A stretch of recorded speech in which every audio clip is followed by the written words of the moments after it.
जीवन में असंभव कुछ भी नहीं है और जब जागो तभी सवेरा होता है।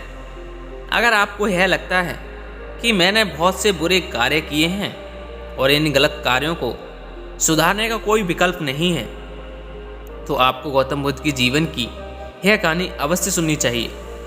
गौतम बुद्ध श्रावस्ती के गांव में ही एक दिन भिक्षा लेने के लिए पहुंचते हैं। जब बुद्ध उस गांव में प्रवेश करते हैं तो देखते हैं कि पूरे गांव में सन्नाटा छाया हुआ है। दूर दूर तक कोई व्यक्ति नजर नहीं आ रहा था। वह उस गांव के पहले द्वार पर जाते हैं और कहते हैं, भिक्षाम देहि, परंतु भीतर से बाहर कोई नहीं आता। फिर वह दूसरे द्वार पर जाते हैं, परंतु कोई भी दरवाज़ा नहीं खुलता। बुद्ध तीसरे दरवाजे पर जाते हैं, परंतु उस दरवाजे से भी कोई बाहर नहीं आता। फिर अचानक से एक दरवाज़ा खुलता है जिसमें से एक व्यक्ति निकलता है, जो जल्दी से बुद्ध का हाथ पकड़कर अपने घर के अंदर ले जाता है और कहता है, क्षमा करें बुद्ध, परंतु इस समय आप बाहर नहीं जा सकते। उंगलीमाल को श्रावस्ती की सीमा पर देखा गया है। सभी गांव वाले डर के मारे अपने अपने घर की खिड़कियां दरवाजे बंद करके बैठे हैं। बुद्ध उस व्यक्ति से पूछते हैं, कौन है ये उंगलीमाल और उससे इतना भय क्यों है? तब वह व्यक्ति कहता है कि उंगलीमाल एक राक्षस है। उसे जो भी मनुष्य मिलता है, बच्चा हो या वृद्ध, स्त्री या पुरुष, यहाँ तक कि किसी सन्यासी तक को भी नहीं छोड़ता। महाराज कृष्णजीत के सैनिक भी उससे डरते हैं। तब बुद्ध उस व्यक्ति से पूछते हैं, क्या वह ये सब धन के लालच में करता है? वह व्यक्ति कहता है, नहीं, धन का उसे कोई लालच नहीं है। वह जब भी किसी मनुष्य पर वार करता है तो उसकी उंगली काट कर अपने गले की माला बनाता है। इसीलिए उसका नाम उंगलीमाल पड़ गया है। और यह भी सुना जाता है कि जब उसके गले में 100 उंगलियों की माला पूरी हो जाएगी तो उसकी विनाशक शक्तियाँ और भी ज़्यादा बढ़ जाएंगी। बुद्ध उस व्यक्ति से कहते हैं कि आभार आपका, जो आपने मुझे उसके बारे में बताया। फिर वह व्यक्ति कहता है कि कृपा करके आप बाहर ना जाएं, वरना आपके साथ कुछ भी हो सकता है। फिर बुद्ध कहते हैं, मुझे भिक्षा मांगते देख जन जन के हृदय में उंगलीमाल का भय कम होगा। फिर वह व्यक्ति कहता है, नहीं बुद्ध, आप मत जाइए, वह बहुत ही ज़्यादा खतरनाक है। बुद्ध कहते हैं, वह खतरनाक नहीं बल्कि दुखी है और मुझे उसके पास जाना ही होगा क्योंकि उसे मेरी आवश्यकता है। इतना कहकर बुद्ध उस व्यक्ति के पास से चले जाते हैं। कुछ दूर चलने के बाद बुद्ध वन में प्रवेश करते हैं। वन में चारों ओर एक सन्नाटा छाया हुआ होता है। दूर दूर तक ना तो कोई मनुष्य और ना ही कोई पशु पक्षी दिख रहा होता है, परंतु बुद्ध अपने मार्ग में आगे बढ़ते रहते हैं। अचानक बुद्ध के सामने उंगलीमाल आकर खड़ा हो जाता है। उसका रूप इतना भयानक होता है कि कोई भी व्यक्ति उसे देखकर ही भयभीत हो जाए। उसके गले में उंगलियों की माला होती है, चेहरा और हाथ खून से सने हुए होते हैं और शरीर बलशाली होता है। उसका रूप इतना भयानक होता है कि किसी भी साधारण व्यक्ति के प्राण तो उसे देखते ही चले जाएं। परंतु बुद्ध पर उंगलीमाल के इस डरावने रूप का कोई असर नहीं होता है। बुद्ध शांत भाव से उंगलीमाल की तरफ देखते रहते हैं और फिर उसके बगल से निकलकर अपने मार्ग में चलने लगते हैं। बुद्ध को ऐसा करते देख उंगलीमाल को समझ नहीं आता है कि उसके साथ ऐसा क्यों हो रहा है। वह मन ही मन सोचता है कि मुझे देखकर लोग या तो भाग जाते हैं या मुझे देखकर ही मर जाते हैं या फिर मुझसे अपने प्राणों की भीख मांगने लगते हैं। मैंने कई सन्यासियों को भी मारा है, परंतु आज तक मैंने ऐसा कोई व्यक्ति न देखा जो मुझे नज़रअंदाज करके अपने मार्ग में आगे बढ़ जाए। या तो उसने मुझ पर ध्यान नहीं दिया होगा या हो सकता है यह देख नहीं सकता हो, परंतु मुझे इससे क्या, मुझे तो अपनी उंगलियों की माला पूरी करनी है। उंगलीमाल बुद्ध को आवाज़ लगाता है, हे साधु, तू रुक। फिर बुद्ध भी उंगलीमाल को नज़रअंदाज करते हैं और अपने मार्ग में आगे बढ़ते रहते हैं। उंगलीमाल और ज़्यादा क्रोध में भरकर बुद्ध को आवाज़ लगाता है, हे साधु, रुक। फिर से बुद्ध उंगलीमाल को नज़रअंदाज करते हैं और अपने मार्ग में आगे बढ़ने लगते हैं। उंगलीमाल तीसरी बार बहुत ही क्रोध में आवाज़ लगाता है, हे साधु, तू रुक। फिर बुद्ध रुकते हैं। उंगलीमाल बुद्ध के पास जाता है और कहता है, मेरे आदेश देने के बाद भी तू रुका क्यों नहीं? बुद्ध कहते हैं, मैं तो बहुत पहले ही रुक चुका हूँ, तुम ही चलते चले जा रहे हो। उंगली माल यह समझ नहीं पाता है कि बुद्ध क्या कह रहे हैं, परंतु वह इतना जरूर समझ जाता है कि सामने वाला खड़ा व्यक्ति उससे थोड़ा भी नहीं डर रहा है। उंगली माल बुद्ध को डराने के लिए चिल्लाकर पूछता है, ए साधु, तुझे मुझसे डर नहीं लग रहा है क्या? तुझे नहीं पता मैं एक आदि मानव हूँ? बुद्ध कहते हैं, नहीं, तुम एक मानव हो। बुद्ध की यह बात उंगली माल के हृदय पर लगती है। पहली बार किसी ने उसे मानव कहा था, परंतु वह बुद्ध की बात नज़रअंदाज करने का प्रयास करता है। फिर वह बुद्ध से पूछता है, साधु, तूने ये क्यों कहा कि तू कब का रुक चुका है, और यह भी कहा मैं नहीं रुका हूँ?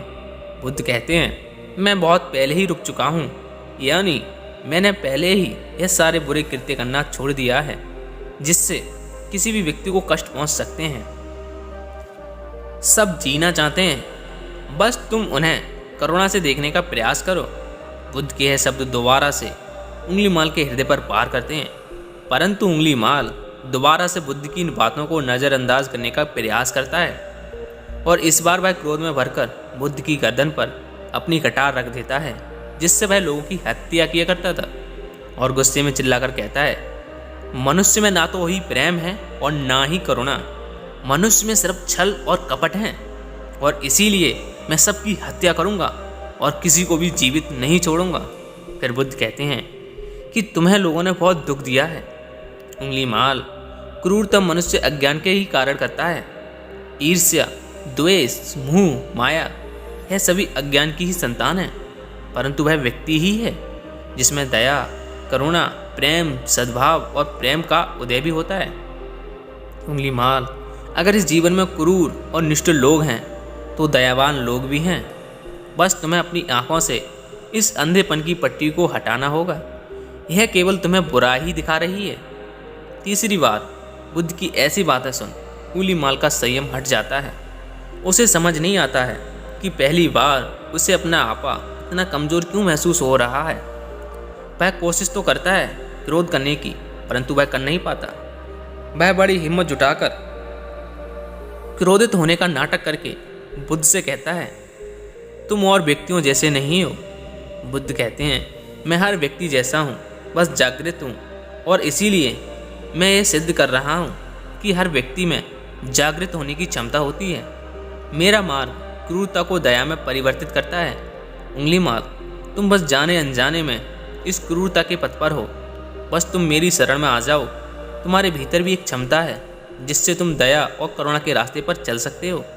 इतना सुनते ही उंगली माल के हाथ से कटारी गिरकर जमीन पर गिर जाती है और उसकी आंखों से आंसू बहने लगते हैं। भला कौन बुद्ध को कब तक अनदेखा करेगा? उंगली माल बुद्ध से रोते हुए पूछता है, क्या आप वही हैं जिन्हें लोग बुद्ध कहते हैं, जो लोगों को मुक्ति के मार्ग पर चलना सिखाते हैं? फिर बुद्ध कहते हैं, हाँ, मैं वही हूँ, और तुम्हें भी मुक्ति के मार्ग पर ले जाना चाहता हूँ। फिर उंगली माल कहता है, परंतु मैं बहुत दूर निकल आया हूँ। मैंने बहुत हत्याएं करी हैं और बहुत पाप किए हैं। अब मैं चाहकर भी अब वापस नहीं लौट सकता, और वापस लौटना अब मेरा असंभव है। बुद्ध कहते हैं, असंभव कुछ भी नहीं है, जब जागो तब सवेरा होता है।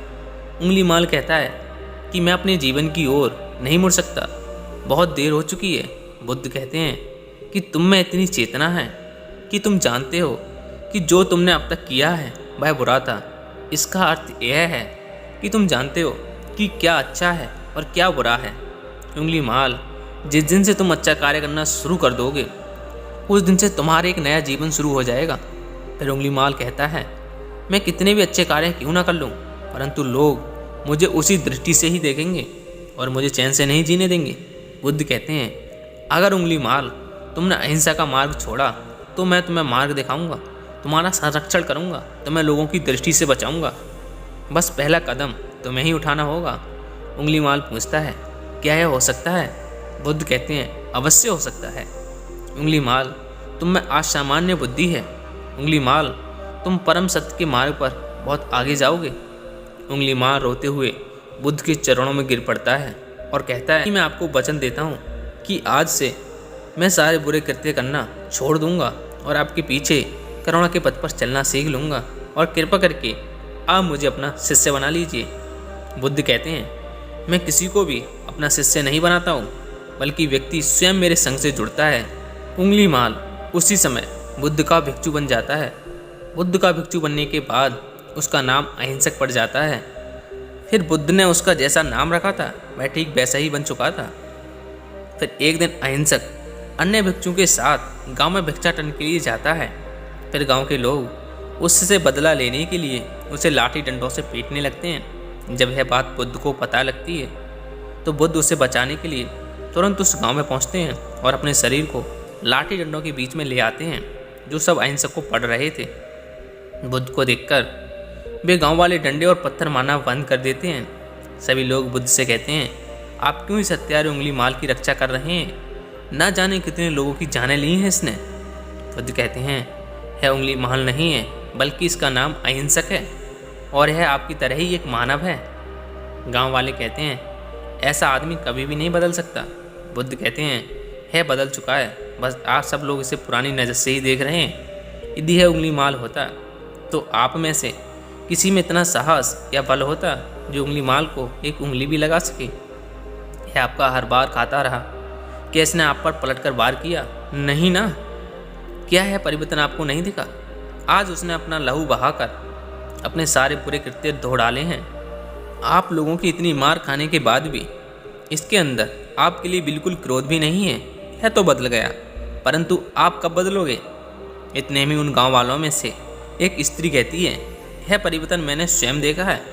वह स्त्री गांव वालों से कहती है, आप में से कौन सा ऐसा है जो दूसरों के दुख में दुखी और दूसरों की पीड़ा सह ना सके और हर प्रकार की सहायता प्रदान करे?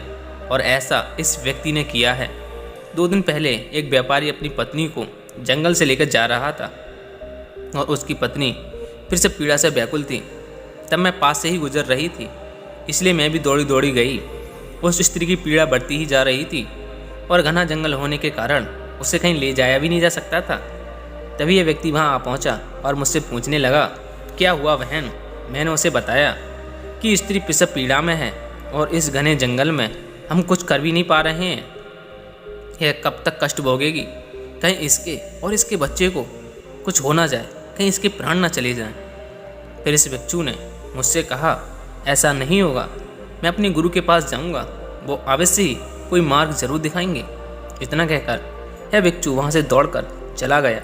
बुद्ध कहते हैं कि फिर अहिंसक दौड़कर मेरे पास आया और मुझसे कहने लगता है कि भाई स्त्री प्रसव पीड़ा में है, उसकी पीड़ा बढ़ती ही जा रही है, कहीं माँ और बच्चे को कुछ हो ना जाए। तब बुद्ध ने यह सुनकर उससे कहा कि दौड़कर जाओ और उससे कहो, बहन, जिस दिन से मेरा जन्म हुआ है मैंने जानबूझकर किसी भी प्राणी को कष्ट नहीं पहुंचाया है। मेरे सत्कर्म तुम्हारा सुरक्षा कवच बने और आपके शिशु की रक्षा करें। अहिंसक ने मुझसे कहा, परंतु यह तो असत्य होगा। बुद्ध, मैंने आज तक बहुत से प्राणियों को कष्ट पहुंचाया है। यदि मैंने ऐसा कहा तो वह माता और शिशु उसी तरह अपने प्राण त्याग देंगे। फिर बुद्ध कहते हैं, तुरंत जाओ और उस स्त्री से कहो, बहन, जिस दिन से मेरा एक नया जन्म हुआ है मैंने सभी बुरे कृत्य को त्याग दिया है और उस दिन से मैंने किसी भी प्राणी को कष्ट नहीं पहुंचाया है। मेरे सत्कर्म आपका सुरक्षा कवच बने, आपके और आपके शिशु की रक्षा करें। अहिंसक ने मुझसे पूछा, क्या मेरे सत्कर्म उन्हें बचा लेंगे? बुद्ध ने कहा, अवश्य, यह तुम्हारी अपनी कमाई है, या तो तुम इसे अपने लिए बचा के रखो या फिर किसी पराये पर ऐसे ही खर्च कर दो।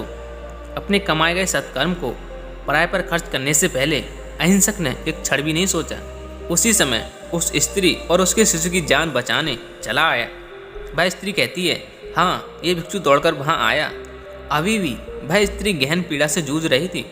इसने अपने दोनों हाथ जोड़े और आंखें बंद करके कहने लगा कि बहन, जब से मैं भिक्षु बना हूँ उसके बाद मैंने ऐसा कोई भी कृत्य नहीं किया है जिससे किसी भी प्राणी को कष्ट पहुँचे। मेरे सत्कर्म आपके लिए आपका सुरक्षा कवच बने, आपके और आपके शिशु की रक्षा करें। और इतना कहते ही उस स्त्री ने अपने बच्चे को जन्म दे दिया। फिर बुद्ध कहते हैं कि दूसरों के दुख से दुखी होने वाला ये व्यक्ति अहिंसक किसी को भी दुख कैसे पहुंचा सकता है? अगर इस भिक्षु का मन सच्चा ना होता तो वह स्त्री कब के अपने प्राण त्याग चुकी होती। फिर अहिंसक ने बुद्ध से कहा, इन्हें मत रोकिए बुद्ध, और तब तक इन्हें मारने दीजिए जब तक कि इनका मन का क्रोध शांत न हो जाए। फिर बुद्ध अहिंसक से कहते हैं कि कर्म और गुणों के भंडार हो तुम, आज तुमने अपने नाम अहिंसक को सिद्ध कर दिया है। बुद्ध और उस स्त्री की बात सुनने के बाद उस गांव वाले कहते हैं, हे बुद्ध, आप सही कह रहे हैं, अहिंसक बदल चुका है और हमसे ही देखने में भूल हो गई थी। इस कहानी से हमें यह सीखने को मिलता है कि लोग सोचते हैं कि उन्होंने बहुत सारे गलत काम किए हुए हैं। अब इन गलत कामों को सुधारने के लिए कोई भी विकल्प नहीं है। इस पर गौतम बुद्ध कहते हैं कि चाहे आपने अब तक कितने भी बुरे कार्य क्यों न किए हों, लेकिन अगर आप एक विचार को अपने मन में लाते हैं कि अब मुझे कुछ सही करना है, तो वही विचार आपकी रूपांतरण का कारण बन सकता है। पर सबसे ज़रूरी बात यह है कि आप अपना पहला कदम उठाने के लिए तैयार हैं।